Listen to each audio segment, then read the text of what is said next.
Assalamualaikum warahmatullahi wabarakatuh. Innal hamdalillah nahmaduhu wa nasta'inuhu wa nastaghfiruh wa na'udzu billahi minasy syururi anfusina wa min sayyiati a'malina. May yahdihillahu fala mudilla lahu wa may yudlil fala hadiyalah. Asyhadu an la ilaha illallah wahdahu la syarikalah.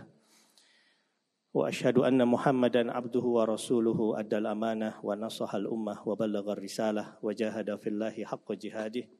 Allahumma salli wa sallim ala hadzal nabiyil karim wa ala alihi wa sahbihi wa man sara ala nahjihi ila yaumiddin. Ya ayyuhalladzina amanu taqullaha haqqa tuqatih wa la tamutunna illa wa antum muslimun.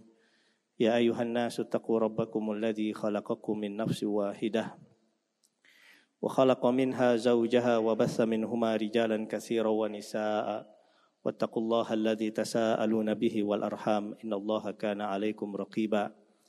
Ya ayyuhalladzina amanu taqullaha wa qulu qawlan sadida yuslih lakum a'malakum wa yaghfir lakum dhunubakum wa may yuti'illaha wa rasulahu faqad faza fawzan 'azima. Wa qala Allahu tabaraka wa ta'ala a'udzu billahi minasy syaithanir rajim. Bismillahirrahmanirrahim. Faman ya'mal mithqala dzarratin khairan yarah wa man ya'mal mithqala dzarratin syarran yarah. Shadaqallahul azim. Syukur kita panjatkan kepada Allah, curahan nikmat yang tak henti-hentinya Allah berikan kepada kita, terutama nikmat iman dan nikmat Islam. Kita memohon kepada Allah, semoga Allah kekalkan dua nikmat tersebut dalam hati kita. Kita memohon kepada Allah, Allah karuniakan kepada kita istiqomah di jalannya. Kita memohon kepada Allah, semoga Allah jadikan kita termasuk hamba-hambanya yang bersyukur. Semakin banyak nikmat yang Allah berikan kepada kita, semakin dekat jua kita kepadanya. Salawat dan salam semoga tercurahkan kepada baginda Nabi Muhammad sallallahu alaihi wasallam, kepada keluarganya, para sahabatnya, para salihin. Kita berharap kepada Allah, semoga Allah kumpulkan kita bersama mereka di surganya kelak. Sidang Jumat rahimani wa rahimakumullah. Kehidupan ini bukanlah suatu perjalanan tanpa pertanggungjawaban. Kehidupan ini bukanlah suatu masa atau waktu tanpa perhitungan nanti di akhirat. Dan kehidupan ini bukanlah waktu, bukanlah masa, bukanlah nilai, bukanlah makna tanpa pertanyaan dari Allah Subhanahu wa taala atas apa yang sudah kita lakukan ketika di dunia ini. Sidang Jumat rahimani wa rahimakumullah. Setiap manusia apapun posisinya, apapun kedudukannya, apapun status sosialnya, apapun takdir penciptaannya, suatu saat akan dihentikan oleh Allah Subhanahu wa taala.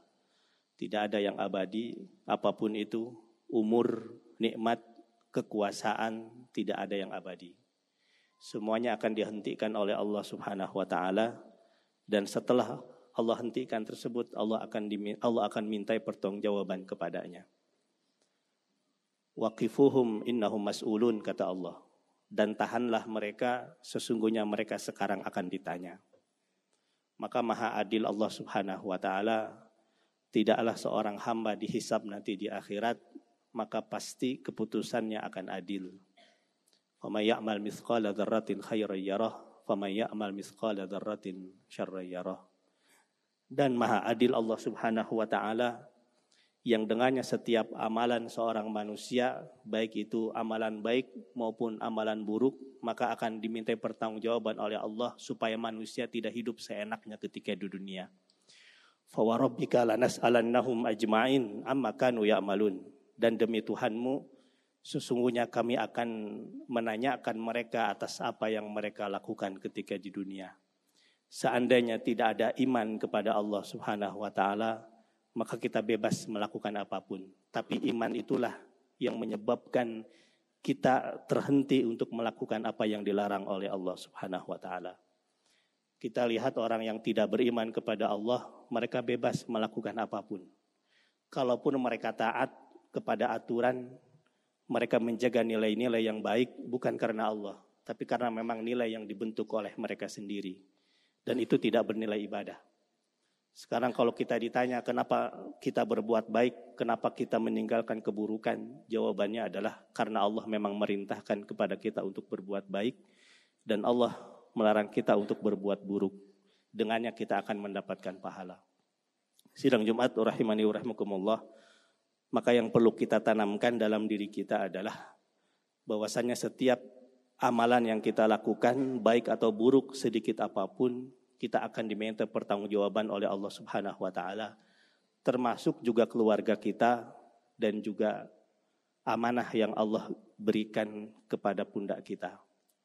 Maka kalau kita lihat di dalam Al-Quran maupun hadis Nabi SAW,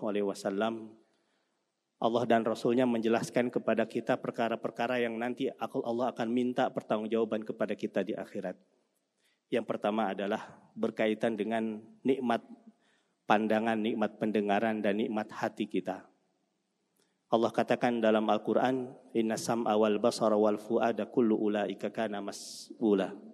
Sesungguhnya pendengaran, penglihatan, dan hati, semuanya itu nanti di akhirat akan dimintai pertanggungjawaban oleh Allah Subhanahu wa taala. Maka jaga pandangan kita. Jangan melihat sesuatu yang diharamkan oleh Allah Subhanahu wa taala. Gunakanlah pandangan kita untuk melihat ciptaan Allah Subhanahu wa taala, baik qauliyah maupun kauniyah. Jaga pendengaran kita, jangan sampai digunakan untuk perkara-perkara yang haram. Jadikanlah telinga kita menjadi wasilah sehingga kita mendapatkan pahala dengan mempergunakannya sebaik mungkin. Dengarkanlah ayat-ayat Allah Subhanahu wa taala. Dan jagalah hati kita. Jangan sampai hati kita pun menjadi penyebab dosa-dosa kita bertumpuk. Kemudian yang kedua, kalau kita melihat dalam Al-Quran maupun hadis Nabi, yang akan diminta pertanggungjawaban dari diri kita itu adalah umur, kemudian harta kita, kemudian ilmu kita, dan juga jasad kita. Rasul katakan dalam hadisnya, la tazulu qadama abdin yaumal qiyamah hatta yus'al an arba. Tidak akan berhenti kaki seseorang nanti di akhirat sampai ditanya 4 perkara. An umrihi fima afnah. Umurnya untuk apa digunakan. A'maru ummati ma baina sittina wa sab'in, kata Rasulullah. Usia umatku itu antara 60 sampai 70. Wa aqalluhum ma yajuzu dzalika. Sedikit yang usianya lebih daripada 70 tahun. Artinya usia kita sudah tertakar angkanya. Kebanyakan usia wafat 60 sampai 70 tahun. Tapi di usia itu pula lah nanti di akhirat, dengan usia itu pula lah nanti kita di akhirat akan diminta pertanggungjawaban. Wa an ilmihi fima fa'alah, dengan ilmu yang Allah titipkan kepada kita, kita gunakannya untuk apa? Apakah untuk kebaikan, apakah untuk merusak? Akan diminta oleh Allah Subhanahu wa taala. Wa an malihi min aina iktasabah wa fima anfaqah. Kalau umur dan ilmu ditanya untuk apa digunakan, tapi harta yang ditanya 2. Dari mana dan untuk apa? Apakah didapat dengan cara yang halal ataukah yang haram? Dan setelah didapat, apakah digunakan di jalan Allah ataukah di jalan yang haram? Dan yang terakhir adalah an jasadihi fima ablah. Jasadnya untuk apa digunakan? Apakah kaki kita dilangkahkan menuju jalan yang baik, ke tempat-tempat yang baik, ataukah kaki kita dilangkahkan ke tempat yang buruk? Al-yawma nakhtimu ala afwahihim wa tukallimuna aydihim wa tashhadu arjuluhum bima kanu yaf'alun. Semua anggota tubuh kita akan dibisukan oleh Allah. Mulut kita akan dibisukan oleh Allah Subhanahu wa taala. Tapi jasad kita lah nanti akan menjawab pertanyaan dari Allah di yaumil hisab. Maka jagalah 4 perkara tersebut. Kemudian yang ketiga, kalau kita lihat dalam Quran dan hadis Nabi, apa yang akan diminta pertanggungjawaban dari kita oleh Allah nanti di akhirat adalah istri dan anak kita. Ya ayyuhalladzina amanu qu anfusakum wa ahlikum nara. Wahai orang beriman, perihalalah dirimu dan keluargamu dari api neraka. Kita yang laki-laki, kita yang kepala keluarga akan dimintai pertanggungjawaban oleh Allah tentang istri dan anak kita. Istri kita belum berjilbab, kita sebagai suami akan diminta pertanggungjawaban. Istri dan anak kita salatnya belum sempurna, kita akan diminta pertanggungjawaban atas apa yang mereka lakukan. Wa'mur ahlaka bis-sholati wastabir 'alaiha, kata Allah, dan perintahkanlah keluargamu untuk salat, wastabir 'alaiha. Dan perintahkanlah mereka untuk sabar terus melakukan sholat tersebut.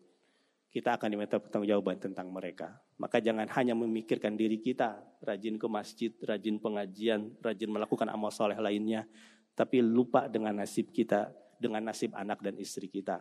Sementara mereka menjadi tanggung jawab kita nanti di akhirat. Dan yang keempat, jamaah rahimakumullah, Kita di akhirat akan diminta pertanggungjawaban tentang amanah yang Allah pikulkan di atas pundak kita yang namanya kekuasaan, jika kita memang kekuasaan. Jika kita memang memiliki kekuasaan. Baik yang sifatnya domestik, lokal maupun nasional, kita akan diminta pertanggungjawaban oleh Allah di akhirat. Yang sifatnya domestik, tentunya kita semua akan diminta pertanggungjawaban. Karena kita semuanya adalah kepala keluarga. Yang keduanya adalah bersifat lokal, bersifat nasional, semuanya akan dihentikan oleh Allah Subhanahu wa taala dan semuanya akan diminta pertanggungjawaban oleh Allah Subhanahu wa taala. Bahagia sesiapa yang memiliki kekuasaan kemudian bersifat amanah dan adil. Karena kekuasaan sesiapa yang digenggam kemudian dilaksanakannya dengan adil dan amanah, itulah jalan yang dengannya seorang penguasa akan dekat kepada surga. Sab'atun yudhilluhumullah fi dhillihi yauma la dhilla illa dhilluh. Ada 7 golongan di mana tidak ada 7 golongan nanti di mana di akhirat akan mendapatkan perlindungan ketika tidak ada perlindungan kecuali perlindungan Allah. Yang pertama kali disebut adalah imamun adil, pemimpin yang adil. Maka sesiapa yang Allah pikulkan di pundaknya amanah, mengurusi banyak orang, kemudian dia adil dan amanah, surga dalam genggamannya. Karena janji Rasulullah SAW yang mendapat perlindungan nanti di akhirat ketika tidak ada perlindungan, yang pertama kali disebut adalah pemimpin yang adil. Tapi yang perlu diwaspadai adalah ketika kekuasaan ada dalam genggaman kita, tapi kita tidak punya ilmunya, kita tidak adil, tidak ada amanah. Sangat dekat sekali kita dengan api neraka. La tahsabannallaha ghafilan amma ya'malul zalimun, innama yu'akhiruhum liyaumin taskhasu fihi al-absar. Janganlah sekali-kali kalian mengira bahwasanya Allah membiarkan orang-orang zalim itu bebas berbuat zalim. Kalau ada seorang penguasa yang bebas berbuat zalim, bukan berarti Allah membiarkan. Tapi Allah katakan dalam surat Ibrahim ini, innama yu'akhiruhum liyaumin taskhasu fihi al-absar. Allah akhirkan azabnya bagi mereka pada hari di mana nanti semua mata terbelalak. Maka sidang Jumat rahimakumullah, siapa yang di pundaknya ada kekuasaan, hati-hatilah. Rasulullah SAW bersabda, kekuasaan itu indah ketika digenggam, tapi akan menjadi penyebab kesengsaraan yang berat nanti setelah dihentikan oleh Allah dan dimintai pertanggungjawaban oleh Allah Subhanahu wa taala. Dan tidak ada pemimpin yang zalim di akhir masa kehidupannya dia hidup dengan baik. Itu adalah azab sebelum azab nanti dari Allah di akhirat. Maka mudah-mudahan Allah karuniakan kepada kita pendengaran hati dan penglihatan yang baik. Allah berikan kekuatan kita untuk memeliharanya dengan baik di jalan Allah. Allah karuniakan kepada kita ilmu, Allah karuniakan kepada kita harta, Allah karuniakan kepada kita jasad. Kemudian Allah pun berikan kepada kita kekuatan untuk memeliharanya di jalan Allah Subhanahu wa taala. Allah karuniakan kepada kita rasa peduli kepada anak dan istri kita, sehingga kita pun bisa merawat mereka, bukan hanya merawat kita, bukan hanya di dunia tapi juga nanti di akhirat.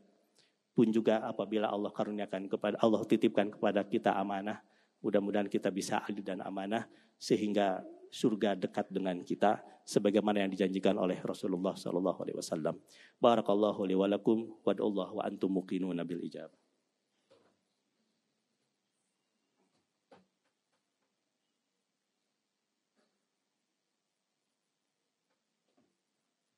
Alhamdulillahi wa kafa, wassalatu wassalamu ala rasulihil ladzi istafa, al-mab'uts bil qur'ani hudan wa shifa. Asyhadu an la ilaha illallah wahdahu la syarikalah wa asyhadu anna Muhammadan abduhu wa rasuluhu alladzi la nabiyya ba'dah. Sidang Jumat rahimani wa rahimakumullah, pada khutbah kedua ini marilah kita memohon kepada Allah Subhanahu wa taala semoga Allah condongkan hati kita kepada kebaikan. Allah karuniakan kepada istiqomah di jalannya. Allah kumpulkan kita dan keluarga kita di surganya. Allah mudahkan segala urusan kita, yang sakit di antara kita semoga Allah sembuhkan. Yang punya hutang di antara kita semoga Allah bayarkan. Yang punya harapan di antara kita semoga Allah mudahkan, Allah kabulkan. Alhamdulillahi hamdan yuafi ni'amahu wa yukafi'u mazidah. Ya Rabbana lakal hamdu kama yanbaghi li jalali wajhikal karim wa azimi sultanik. Allahumma ighfir lana wal ikhwanina alladhina sabaquna bil iman wa la taj'al fi qulubina ghillan lil ladzina amanu rabbana innaka ra'ufur rahim. Allahumma innaka afuwun tuhibbul afwa fa'fu anna. Rabbana la tuzigh qulubana ba'da idh hadaitana wa hab lana min ladunka rahmah innaka antal wahhab. يا ميسر كل العسير يسر أمورنا يا شافي الأمراض اشفي مرضانا ومرضى المسلمين يا مقلب القلوب ثبت قلوبنا على دينك نسألك الجنة وما قرب إليها من قول أو عمل ونعوذ بك من النار وما قرب إليها من قول أو عمل ربنا آتنا في الدنيا حسنة وفي الآخرة حسنة وقنا عذاب النار سبحان ربنا رب العزة عما يصفون وسلام على المرسلين والحمد لله رب العالمين إن الله يأمركم بالعدل والإحسان وإيتاء ذي القربى وينهى عن الفحشاء والمنكر والبغي يعظكم لعلكم تذكرون ولذكر الله أكبر والله يعلم ما تصنعون أقيموا الصلاة